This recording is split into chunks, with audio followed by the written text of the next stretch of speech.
Include Me is one of the most exciting initiatives happening at CLBC. In fact, it's one of the most exciting initiatives that's come along in community living for many, many years. It got started when CLBC realized that we had no real effective way of checking in with the 15,000 people that we currently serve. And what we wanted to do was to be able to check in with the people themselves about their quality of life. So as we started to think about how to do that, we heard of a project that was happening in Alberta. And our counterparts in Alberta were working with a man named Dr. Robert Shalak. Dr. Shalak is someone who's known around the world for doing research in the area of quality of life and has decades of experience and has a particular interest in working within the community living sector. So we heard about this initiative and spoke with the people in Alberta and have formed a really great working partnership. So what was happening there was that they were developing a survey instrument that could be used in which individuals with developmental disabilities would interview other individuals with developmental disabilities about their quality of life based on Dr. Shalak's framework. And so it's a series of questions, and it's something that they had piloted in Alberta, and we chose to pilot here in BC. So during the 2010-11 year, we did our own pilot working with 7 agencies who volunteered to take part. And it was a very successful project. People who took part in it, providers, individuals, families, our own staff, felt very positive about it. They felt that we got great information, mainly because for the first time, really ever in a lot of cases, we were going directly to the people that we were supporting to hear what they thought about their quality of life. So it's an initiative with heart, lots and lots of heart, but it's also an initiative that has the science behind it. The survey instrument is a valid tool, it's a reliable tool, and it's one that's easy to administer, and it's experienced by most who participate as a very positive experience. So that's how it got started. This initiative is about quality of life. What exactly are we talking about when we say quality of life? Well, we're really interested in finding out how people feel about their own lives, about what they feel makes their lives good and what might make their lives better. We are thinking about things like people's choices that they have in their lives and whether they feel that they have the opportunity to make improvements if they'd like to. Specifically in this initiative, we're really looking at 8 specific areas of a person's life. Those areas include personal development, self-determination, interpersonal relations, emotional well-being, physical well-being, material well-being, rights, and social inclusion. So Jen, this initiative is called Include Me. Can you tell me a little bit about that name, how that name got chosen? Yeah, it's because individuals with developmental disabilities are really at the heart of our work, and we really wanted the message to get out there that they're at the heart of this initiative. It made sense that we include people that our services are for in our decision-making process. We're interested in finding about people's quality of life and about those 8 domains that you talked about. How exactly are we going to be doing that? So what we're going to do is give the opportunity for individuals who are receiving CLBC services to do a survey, and that's how we'll find out about their quality of life. The questions in the survey are all structured around the 8 domains, the 8 areas of the quality of life that we're looking at, so that's how we're going to find out. So Tricia, who's actually asking the questions on the survey? People with disability. We are there to sit down with you and easily talk with you and get to know you and make you feel comfortable.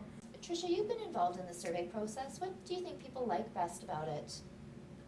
Other people with disabilities are asking them how their quality of life is, and they're there to listen and not judge you or they're not there to second guess your questions. They're not there to anything, right? And we're there to hear your voices. When people participate in the survey process, will anybody know how they answered the questions? No, it's all confidential. Yeah, neither CLBC nor the service providers will have access to anybody's answers, right? Right. What if people don't want to participate, or what if they actually don't like taking surveys? Well, it is all voluntary. You can take the survey or not take Yes.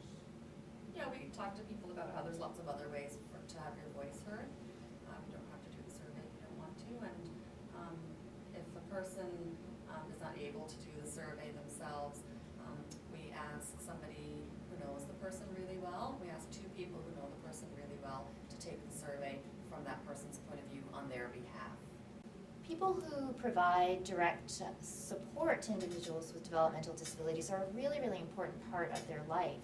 So how is it that they could use this framework in their day-to-day work, whether they happen to be a home sharing provider or an employment counselor or somebody who works in a staffed residential home? How could they use this framework to guide their work? Well, there's 8 domains that we talked about earlier, or 8 areas of a person's life that's within Dr. Shalok's framework that we are using and that the survey tool is structured around. So that might be a really good place to start, those 8 domains.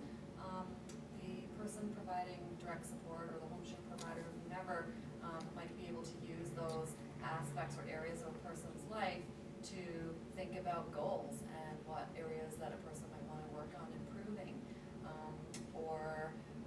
It's also just a really good way to maybe structure the planning process around those areas.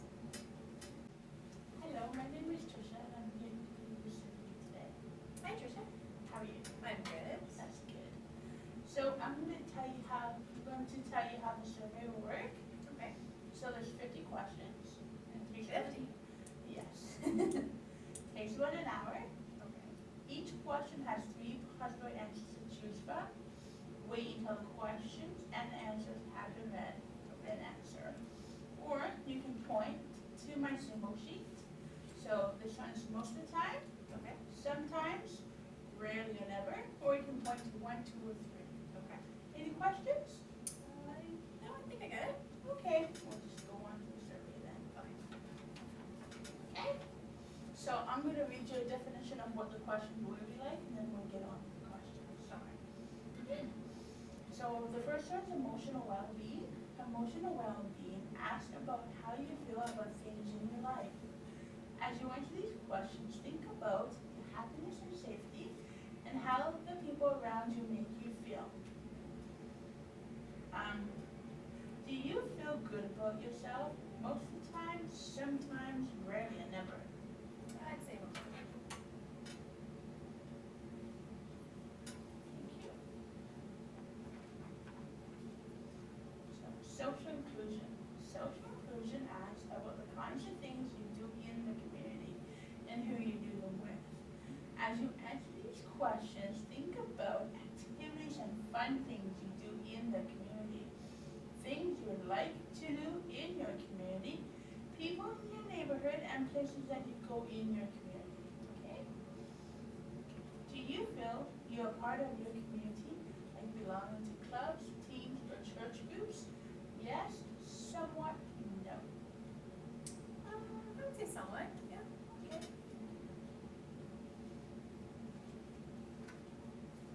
Self-determination. Self-determination asks about goals, decisions, and choices.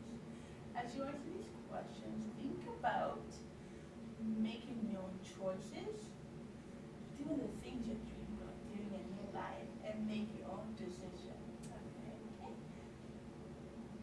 How much choice do you have over where you live? Lots, some, little, or none. I'd say lots.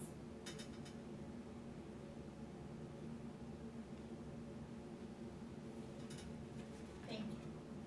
For those of you who are providing support to individuals with developmental disabilities, the framework can be a very useful tool. As Jen and Tricia were talking about, it can be used to help guide planning, to help individuals think about their lives in new and different ways, and maybe even look at areas that they haven't previously thought about. So it's a way to frame a conversation with the people that you support and making sure that all areas of their life are being attended to rather than maybe just a couple that they have chosen to focus on in the past. It's really changing the conversations that we're having in this province with the people that we collectively support, with their families, with people who provide support, with CLBC staff. It's a way of us coming together in a conversation about quality of life and about looking at where we are now and the quality of life of a person now and how we can work together to support that person to have an even better quality of life in the future.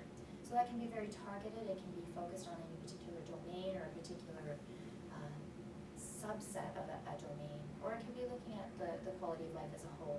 So I think as we're delivering services collectively, it's something that we can keep in mind, and it can help guide our work, and it's also a touchstone. So as we're doing our day-to-day work, it's something that we can continuously come back to make sure that we're doing what we set out to do, which is to ultimately improve the quality of life of the people that we're collectively supporting.